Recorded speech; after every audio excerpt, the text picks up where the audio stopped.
5 বছর 1 টাকা 2 টাকা না, 40 লাখ টাকা পাঠাইছে আমি অ্যাকাউন্টে। 40 লক্ষ টাকা। ওই 40 লক্ষ টাকা, 40 লক্ষ টাকা না, আমার গাঁ, আমার রক্ত মা, আমার ভবিষ্যৎ মা। বাড়িতে মাত্র ভবিষ্যৎ চিন্তা করছে, ওর ভবিষ্যৎ চিন্তা করছে, আমার ভবিষ্যৎকে ভাবছে মা। তোমার কবরে যদি মাটি দিতে না পারি, তুই আমার মাফ করবো মা।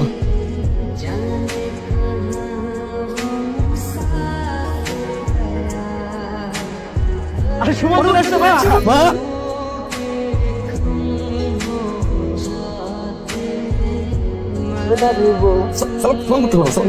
সালাম করলো কিছু দিবেন। মা এটা পড়াই না।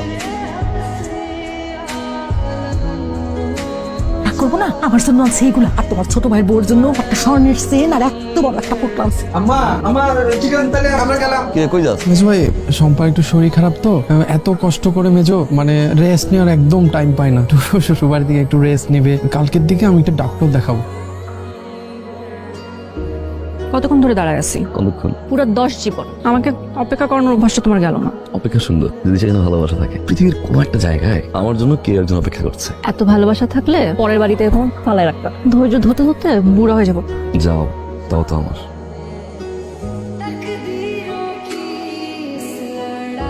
শোনো না, কিছু ভুলে গেছো?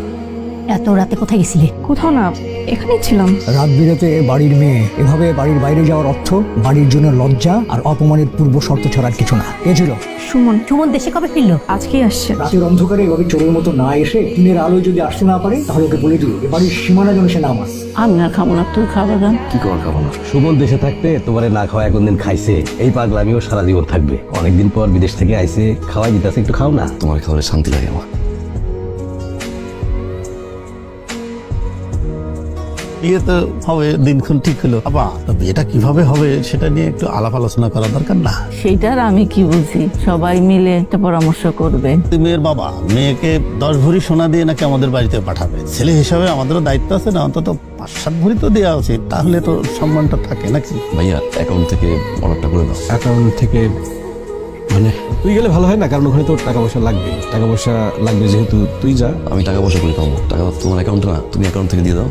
আমার অ্যাকাউন্টে? আর হ্যাঁ, আমার অ্যাকাউন্টে তো টাকা নাই, আমার অ্যাকাউন্ট তো খালি। টাকা কোথায় পাবো আমি? তোমার অ্যাকাউন্টে আমি সব টাকা দিয়ে রাখলাম ভাইয়া। তুই যে টাকা দিছিস সেটা তো আর আমি অস্বীকার করি। বুঝতে পারছি, মানে তুই হিসাব চাইতেছিস তাই তো? এটা আমি কইতিস, ধর তুই বাড়ি করার জন্য টাকা দিছিস, তা বাড়ি কি করি না আমি? দেখতেছিস না বাড়ি করছি না? 4-5 বছর যা কামাইছি সব আমি তোমার পাঠাইছি। বাড়ির কাছে কয় টাকা গেছে? 12 লাখ টাকা গেছে। তাও তো 12 লাখ টাকা সব শেষ করো না, হাফ কাজ তো করে আছে ভাইয়া। আর ব্যবসায় আমি টাকা লাগাইছি না। আর এই যে মায়ের যে চোখের অপারেশনের 3 লাখ টাকা, সেই টাকা তো আমি দিলাম। 3 লাখ টাকা কিসের? তুমি বলো 60,000 টাকা অপারেশনে। 60,000 টাকা ছিল শুধু অপারেশনের খরচ। বাদ বাকি এই যে 3-4 দিন হাসপাতালে থাকা, সেখানে হাসপাতালের খরচ, ওষুধ, অন্যান্য যে খরচ, বাড়িতে এসে যে ওষুধপত্র, এসব টাকা কি লাগে না? শুধু কি মায়ের অপারেশনের জন্য 3 লাখ? এই যে বাবলু চাকরির জন্য যে 8 লাখ টাকা লাগলো, সেখানে কি আমি টাকা দিই নাই? কিসের 8 লাখ? ওর চাকরির জন্য ছিল 5 লাখ টাকা। 5 লাখ টাকা ছিল কন্ট্রাক্ট। মৃত্যুর ভাইয়ের সাথে যে কন্ট্রাক্ট ছিল 5 লাখ টাকা, কিন্তু প্রার্থী বেশি থাকায় সেখানে আরো 3 লাখ টাকা বেশি লাগছে। তো সেই টাকাটা তার দিতে হবে না? আমি কি ওই মুহূর্তে তার সেখান থেকে ব্যাক চলে আসবো? চাকরির পরে বাবলুর বিয়ে দিলাম, বিয়েতে কি খরচ হয় নাই? সে ব্যাপারে তো খুব বেশি আমি তোরে কিছু বলি নাই। সবকিছু তোরে পাই করে হিসাব দিতে হবে। ভাবি তোমার ভাই তোমার কাছে 5 লাখ টাকা লাগবে। 5 লাখ টাকা দেওয়ার পর আমার 3 লাখ টাকা কি হচ্ছে? তুমি যে আমার ভাই সম্পর্কে এরকম বলতেছো, আমার ভাইকে চোর? তোমার আমি আগেই বলছিলাম আমার ভাইরে দিয়ে এই সমস্ত কাজ করায়ও না, হইলো তো? মানে এই সামান্য কিছু টাকার জন্য তুই সবার সামনে মৃত্যুর অপমান করলি। তার মানে কি করলি জানিস? আমাদের সংসারে একটা আগুন জ্বালাই দিলি। এটা কিন্তু ঠিক করলি না। আমার জন্য না একটা টকটকার লাল রঙের শাড়ি কিনবা, একদম লাল বউ সাজবা। আমাকে দেখতে জানো লাল পরীর মতো লাগে। এই তুমি এত টাকা নিয়ে কই যাও? সুমনকে দিতে? পাগল হইছো কেন? তুমি এত টাকা নিয়ে সুমনকে দিবা? সুমন কি ভাবে বলো তো? কিভাবে? আরে ও ভাববে তোমার কাছে বুঝি অনেক টাকা আছে। 50,000 টাকা। আমার ছেলের কি ভবিষ্যৎ নাই? যা বলতেছি তাই শুনো। 50,000 টাকা দাও, বাকি টাকা রাখো।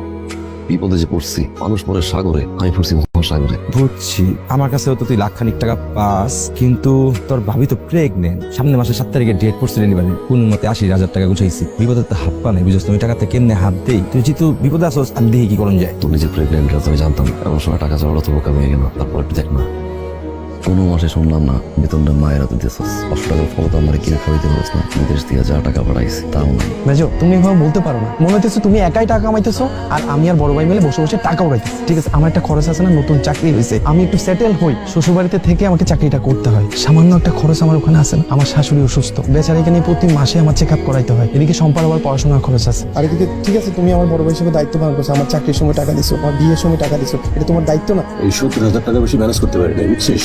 ধার দেনা করে এইভাবে নাও। মাত্র 70,000 টাকা এটা ধার করা লাগলো ভাইয়া। ধার দেনা করতে হবে না। কি অবস্থা তুই জানিস ব্যবসার? দেশের বর্তমান যে পরিস্থিতি, কোনো ব্যবসা আছে?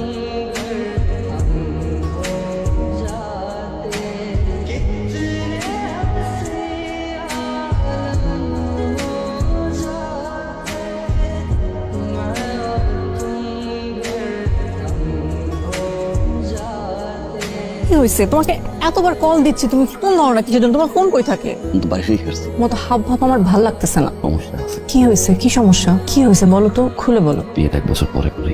মানে কি বলতেছো তুমি?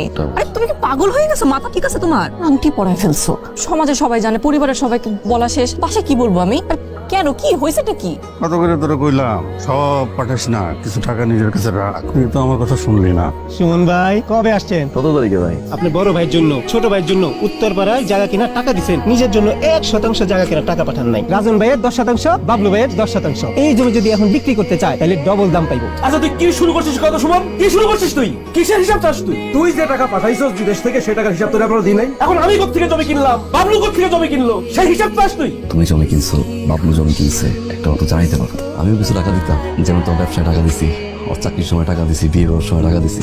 জমি কে কিনে দিছে বাবলু? তোর শ্বশুর, যার 1 শতক জমি নাই। প্রতি মাসে তোর স্যালারি টাকা কই যায়? তোর স্যালারি টাকা দিয়ে কার সংসার চলে? কিভাবে চলে তোর শ্বশুর? আমার শ্বশুরকে তুমি ছোট লোক বললা, গরিব বললা, আমরা তুমি কিছু বলতেছো না কোনো? হ্যাঁ, মা কি বলবে? দেখ মা আবার তারা সবকিছু শিখাই দিছে কিনা।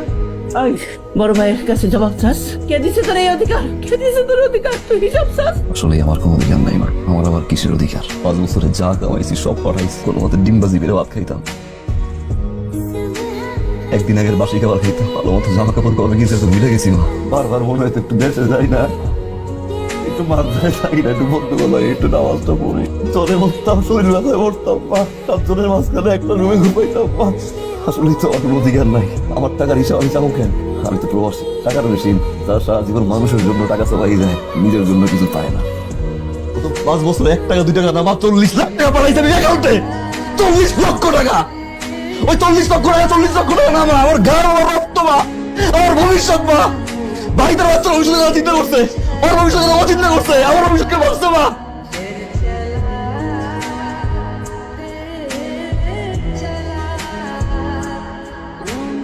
আমি জানি না আপনাদের কাছে আমি কিভাবে ক্ষমা চাবো। 1 বছর আমাকে সময় দেন, আমি কথা দিচ্ছি, এটা আমার শেষ অনুরোধ, আমার উপর বিশ্বাসটা রাখে। তোমার প্রতি আমার বিশ্বাস, আস্থা কোনো কালেই ছিল না, তবু আমার মেয়েটার ইচ্ছা আর ভালোবাসার মূল্য দিতে গিয়ে আমি রাজি হয়েছিলাম। আমার মেয়েটা 4 বছর ধরে তোমার জন্য অপেক্ষা করছে, আর তুমি আজকে এই কথা বলছো? আমার মেয়ে 7টা বছর অপেক্ষা করলাম কেন? প্রতিটা ভালোবাসায় 2 ধরনের পরিণতি হয়, কেউ থাকে ভাগ্যে, কেউ থাকে হৃদয়ে।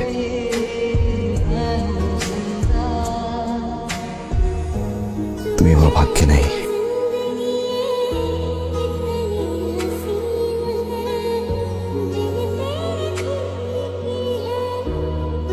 মা,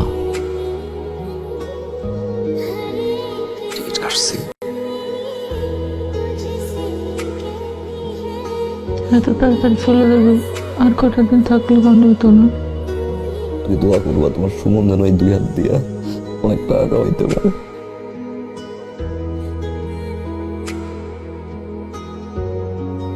ভাইয়া যাই।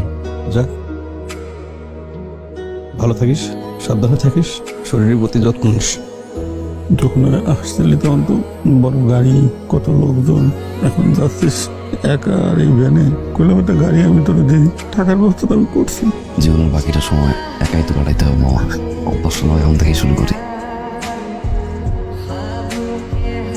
তোমার কবরে যদি মাটি দিতে না পারি, তুমি মাফ করবো মা।